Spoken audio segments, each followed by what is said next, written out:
Okay, this is our second page, the end of the Middle Ages. This is the 11 to 1200s, kind of a high point in medieval civilization. There was some economic distress, a decrease in population, warfare, and a weakening of the church going on at this time. So a decline in population was brought about by unproductive land and a shorter growing season. The shorter growing season was caused by unusually cold weather at that time. And then the major factor was the Black Death. That's represented right there. You can see that picture also up there. So the Black Death, the Black Plague, or the bubonic plague as they called it, it was carried by fleas on infected rats. This is around the 1400s or 14th century, so 1347, 1348. These rats and the fleas were loaded onto goods. They were on the goods, around the goods, and when those goods were loaded onto the ships, then they were transported to Europe.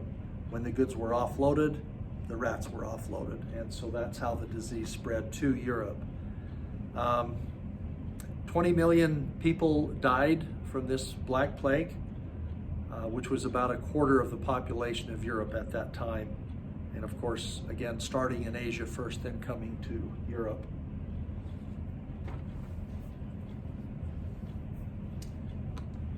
Peasant rebellions were brought on by nobles demanding more taxes because fewer people grew crops and made goods.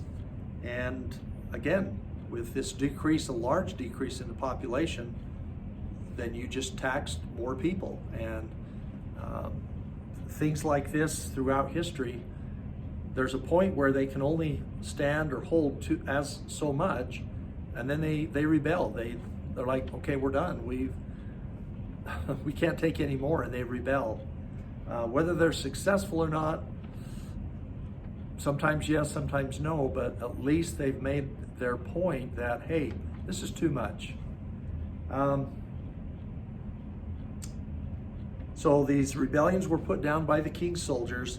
Social unrest occurred in other places as well, and as they did have chance to hear about those things, it gave them ideas and opportunities like, hey, we should have that too.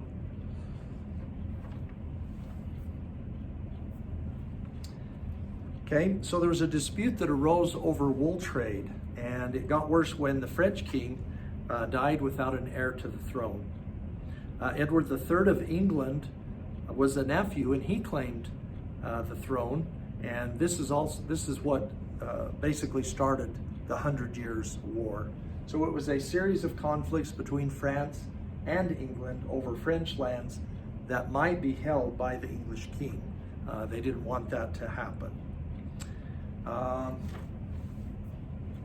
The longbow was something that was used, and it helped the English defeat the French many times, many different conflicts and battles. I have its capability at 400 yards and being 5 times faster than a crossbow. Again, not really sure how that longbow worked, but said it was much quicker. And once they had the French down, kind of on their heels, then they were pretty much helpless and done. So the French need rescuing, and it appeared that England and France would be joined under one crown, positive for England but not for France, until Joan of Arc. She rallied the French soldiers and led them to victory. She was a 17-year-old peasant girl. She approached the king and gave her idea of, why not let me lead these troops? And ordinarily she might be flogged and sent home or put in prison or laughed and scorned, but the king said, why not?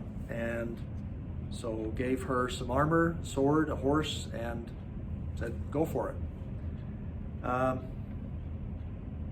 She created a new spirit of devotion to their country. I mean, again, who volunteers to lead an army into battle? Later on, she was captured. She was condemned as a heretic and eventually burned at the stake. Later on, I believe in the early 1900s, things changed, decisions changed about her, and she was posthumously, I guess they call it, since she's dead, that she was given sainthood, or granted that she was given sainthood, I guess is the best way to say it. Sorry. Okay. Okay, the next one is the Wars of the Roses. This was a civil war between the two rival branches of the English royal family. The wars ended after 30 years and 4 different kings coming to power and a strong monarchy, when Henry VII began what was called the Tudor dynasty. The two rival families were York and Lancaster, and it was called the Wars of the Roses because the two families, one had the red rose, one had the white rose as a symbol of their family. So that's why that was called the Wars of the Roses. This one takes a while, we'll just go into that. Okay, next one, Babylonian captivity. This was a term used by Romans to describe the period when all popes were French, and they ruled at Avignon in France and supported policies favorable to the French. So, 1309 to 1377 is the time period. So the Italians, this angered them. They chanted an Italian, or at least a Roman, at least an Italian for Pope is what they wanted. So, okay. So this was kind of a little bit of a compromise. The conflict continued, but this little compromise kind of smoothed things out for a while. So this was the period, the Great Schism was the period when 2 popes held office at the same time, one at Rome and one at Avignon. This